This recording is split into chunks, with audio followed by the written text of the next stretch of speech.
दोस्तों अस्सलाम वालेकुम। सैयद अयाज मुफ्ती अपने चौथे वीलॉग के साथ आपकी खिदमत में हाजिर है। आज मेरी रिक्वेस्ट जो है ना वो एक ओपन रिक्वेस्ट है, और ओपन रिक्वेस्ट किन की खिदमत में है। आप समझ सकते हैं कि पाकिस्तान में ताकत का जो सर चश्मा है, कहना तो ये चाहिए कि सबसे पहले अल्लाह ताला की ज़ात है, फिर अवाम हैं, और फिर हमारी पाक फ़ौज है, और फिर बाकी इदारे हैं। लेकिन ये है कि पाकिस्तान के अंदर जो सूरत हाल है उसमें फ़िलहाल ताकत जो है वो हमारी पाक फ़ौज के हाथ में है। और हम ये चीज़ अब तो ये बिल्कुल आया हो गई है। और गुज़श्ता दिनों जब इमरान खान की हुकूमत को ख़त्म किया गया तो आपके सामने है सब कुछ कि कैसे अदालतें 12 बजे रात को खुल रही थीं, और किन के हुक्म पर ये अदालतें खुली, किन के हुक्म पर वो कैदियों वाली ये वैन भी ला के खड़ी कर दी गई, और किसने यानी पहली बार पार्लिमान को भी जजों के ज़रिए पाबंद किया गया कि आप ये करें। उन्होंने यानी आईनी मुदाखलत की। कौन है जो रात के 12 बजे अपने घरों में खोल के अदालतें, और जनाब कभी शहबाज शरीफ साहब को, कभी मरियम शहबाज शरीफ साहिबा को, कभी नवाज शरीफ साहब को, और कभी हमजा शरीफ साहब को ज़मानत दे देता है, और नैब जाकर भी उनके घरों पर भी जाकर उन्हें गिरफ्तार नहीं कर पाती थी, अदालतें उन्हें जाकर भी गिरफ्तार नहीं कर पाती थी। तो ये सारी बातें आपके सामने हैं। तो मैं चाहता हूँ इस वक्त अपने पाकिस्तान के चीफ ऑफ आर्मी स्टाफ से रिक्वेस्ट ये है कि मुमकिन है, मैं यानी बेनिफिट ऑफ डाउट देना चाहिए, मुमकिन आपके जहन में ये हो कि इमरान खान जो है उसने सही परफॉर्म नहीं किया, और आपने सोचा कि क्यों ना एक PDM को बना के और इस तरीके से कोई ना कोई सिलसिला खड़ा कर दिया जाए। अदम एतमाद भी आ गई, उसके पीछे क्या चीज़ें कारफरमा हैं हम उस पर बात नहीं करते। लेकिन मैं ये कहता हूँ कि बिल आखिर बाहर तौर आपने इकट्ठा कर लिया, इसमें कुछ ढकी छुपी बात नहीं है कि कौन इसके पीछे था। तो आपके बगैर तो वहाँ पर धरना भी नहीं हो सकता, आपके बगैर तो वहाँ पर वो ना फजलुर रहमान आ सकते हैं, ना यानी कोई भी और दे सकते हैं। तो बिलावल आ सकते हैं, मरियम नवाज आ सकती हैं। तो ऐसे में अब सूरत हाल ये है कि अब चूँकि आपको पता है कि हमारे ज़राए जो हमारे यानी स्टेट बैंक के जो पैसे हैं वो तकरीबन 8 अरब डॉलर के करीब रह गए, और 6 पे अगर आप जाते हैं तो आपके मुल्क की हालत जो है वो डिफ़ॉल्ट के बिल्कुल करीब चली जाएगी। ऐसे में अगर आप ये तवक्को रख रहे हैं कि ये हुकूमत जो है ये इसके दौर में लोग ज़र मुबादला बहुत भेजेंगे, तो मेरे ख्याल में आप खाम खाए ख्याल ये दुनिया में रह रहे हैं। ऐसा नहीं होने वाला।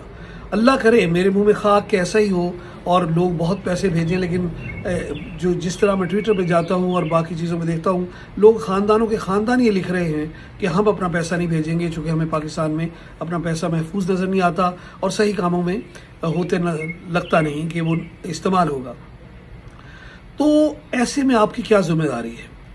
मैं कहता हूँ कि इंसान को आप बड़ेपन का मुजाहरा करें, और अगर आज भी आप चाहें तो हमारे मुल्क की जो अदालत में जो सदर साहब ने एक वो लेटर भेजा हुआ है साइफर का, उसी को खुलवा लें, और खुलवाने के बाद जो है जज साहब जो है वो आपकी इशारे अबरू के मुंतज़िर होते हैं। वो ये फैसला दे सकते हैं कि जी हम जो है वो यानी जिस दिन इमरान खान की हुकूमत थी उस पोजीशन पे बहाल करते हैं, और उस फैसले को वापस ले लिया जाए और कहा जाए जी साइफर की रोशनी में हम ये समझते हैं कि ये हुकूमत जो है वो गलत बुनियाद पे खड़ी है, और पंजाब जो है दोबारा बहाल हो जाता है पहले वाली पोजीशन पे। तो मुल्क बिल्कुल दोबारा कंट्रोल में आ जाएगा, और मुल्क दोबारा जो है वो अपनी समत में खड़ा हो जाएगा। देखिए मैं अपने मुल्क के फौजी सरबराह जो हैं, मैं उनसे मुखातिब हूँ, मैं उनसे कहता हूँ कि बड़ेपन का मुजाहरा करें, आला ज़रफ़ी का मुजाहरा करें, और मुल्क को इस बहरान से निकाल लें। आज दुनिया सारी सड़कों पे है। आप क्या समझते हैं कि ताकत के बलबूते पे क्या उन्हें रोका जा सकता है?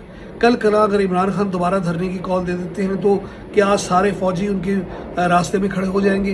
मेरे ख्याल में बड़ी कत्ल गारत होगी। और दूसरी ये कि नोम चौमिस्की का लेटर आ गया, शहबाज शरीफ को डांटा गया कि तुमने ये क्या किया है, सारी इंसानी हकूक़ की खिलाफ वर्जी की है, मनफी रेटिंग आपकी मूडी में जा चुकी है, ठीक है, और कर्जा आपको कोई मुल्क दे नहीं रहा है।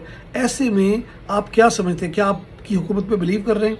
चीफ ऑफ आर्मी स्टाफ साहब, आप पर शायद लोग बिलीव करते हो, हालांकि वो जो कनाडा में अभी कुछ हुआ है वो आपकी आंखें खोल देने के लिए काफ़ी है कि वो लोग आप पर इल्ज़ामात लगा रहे हैं। हम ये नहीं कहते कि वो इल्ज़ामात सही लगा रहे हैं, गलत लगा रहे हैं, मुमकिन है उनमें से बहुत सारे गलत हों, लेकिन मुल्क के अंदर जो अभी सूरत हाल हुई थी धरने के दौरान में, उससे उनके जो इल्ज़ामात हैं उनमें थोड़ा सा वज़न आ जाता है। तो आपको इस बात पे ख्याल करना चाहिए कि किनको मैं ले आया हूँ। ये दुनिया की तारीख में पहली बार है कि इतने लोग जो मुजरिम हैं, जो जिन पर इल्ज़ामात की एक तूमार है, एक बारिश है, और उनको यानी आपने ला के इक़्तिदार में खड़ा कर दिया है। तो मुल्क की एक लिहाज से बेइज्जती हुई है, बेइज्जती हुई है। आपको चाहिए कि इस चीज़ को दोबारा सही कर लें। आपका नाम तारीख में दोबारा आएगा कि आपने आला ज़रफ़ी का मुज़ाहरा किया और इसको पहली पोजीशन पे बहाल कर दिया। और ये सिर्फ छोटा सा काम है। आपको अदालतों, उमर बंदयाल साहब हैं, वो उन्हें आप अगर आप एक कॉल कर देंगे, यकीन जानें कि वो साइफ़र जो कि सदर पाकिस्तान का भेजा हुआ लेटर है और उसमें जिसमें कहा गया कि जी आप फौरी तौर पर इस पर फैसला दें, तो मैं सोचता हूँ कि मुजरिमाना गफलत है। उनको चाहिए कि फ़ौरन उस लेटर को खोलें और उसकी सूरत में फ़ैसला दे दें, और वो फ़ैसला आप अगर कर जाएंगे तो उसमें आपकी इज़्ज़त भी रह जाएगी और इस नालायक हुकूमत से निजात भी मिल जाएगी, और पाकिस्तान जो है वो दोबारा उसके यानी डॉलर का और बहुत सारी चीज़ें कम हो जाएंगी। और दूसरा, इमरान खान जाके अगर रूस जाके तेल ले आते तो 30 रुपये एकदम कम होगा, तो पाकिस्तान में अचानक महंगाई का तूफ़ान भी रुक जाएगा।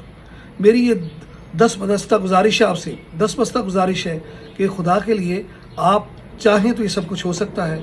मेरी इस बात पर गौर कीजिएगा। ये एक पाकिस्तानी की अपने दूसरे पाकिस्तानी भाई से गुजारिश है, और आप हमारे भाई हैं। हमारी फ़ौज वाकई दुनिया की बड़ी प्रोफेशनल फ़ौज है, इसमें कोई शक नहीं, और आपकी अज़मतों को हम सल्यूट करते हैं हमेशा। आपने जिस तरह हमारी सरहदों की हिफाजत की है, मुल्क में दहशतगर्दी का खात्मा किया है, और फिर भारत के साथ जब वो अभिनंदन को आपने जो जवाब दिया, उस पर वाकई आपको सॉल्यूट बनता है। लेकिन इस चीज़ को भी आप सुधार लें तो तारीख में आपका नाम आ जाएगा ऐसे जनरल के तौर पर जिसने पाकिस्तान के मामलात को ख़राब होते हुए देखा, तो आला ज़रफ़ी का मुज़ाहरा करते हुए उसको बिल्कुल स्क्वायर वन पे ला के और उस सारे मसले को हल कर दिया। बड़ी नवाजिश, बड़ा करम। Thank you.